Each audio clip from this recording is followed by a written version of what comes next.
بسم اللہ الرحمن الرحیم۔ السلام علیکم ورحمۃ اللہ وبرکاتہ۔ ایک آدمی کے ساتھ ایک نوکر کام کرتا تھا۔ وہ نوکر بہت ہی وفادار تھا۔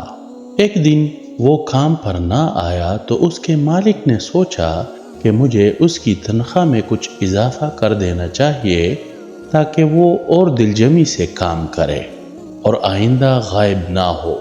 اگلے دن مالک نے اس کی تنخواہ سے اسے زیادہ پیسے دیے جو اس نے خاموشی سے رکھ لیے، لیکن کچھ دن بعد وہ دوبارہ غیر حاضر ہوا تو اس کے مالک نے غصے میں آ کر اس کی تنخواہ میں کیا گیا اضافہ ختم کر دیا اور اس کو پہلے والی تنخواہ ہی دی۔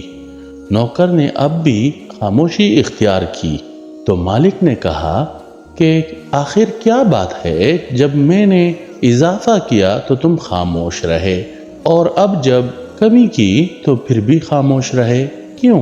تب نوکر نے جواب دیا، جب میں پہلے دن غیر حاضر تھا تو اس کی وجہ میرے بچے کی پیدائش تھی۔ میرے ہاں بچہ پیدا ہوا تھا اور آپ کی طرف سے تنخواہ میں اضافے کو میں نے وہ رزق خیال کیا جو وہ اپنے ساتھ لے کر آیا تھا، اور جب میں دوسری مرتبہ غیر حاضر تھا تو اس کی وجہ میری ماں کی فوتگی تھی۔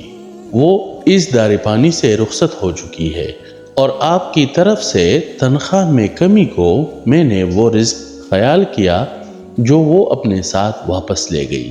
پھر میں اس رزق کے خاطر کیوں پریشان ہوں جس کا ذمہ خود اللہ تعالیٰ نے اٹھایا ہے۔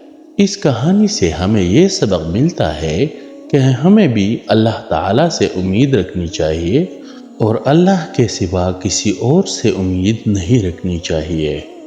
اگر آپ کو کہانی پسند آئی ہو تو لائک اور شیئر کرنا نہ بھولیں، اور اگر آپ چینل پر نئے ہیں تو چینل کو ضرور سبسکرائب کریں۔ بہت شکریہ۔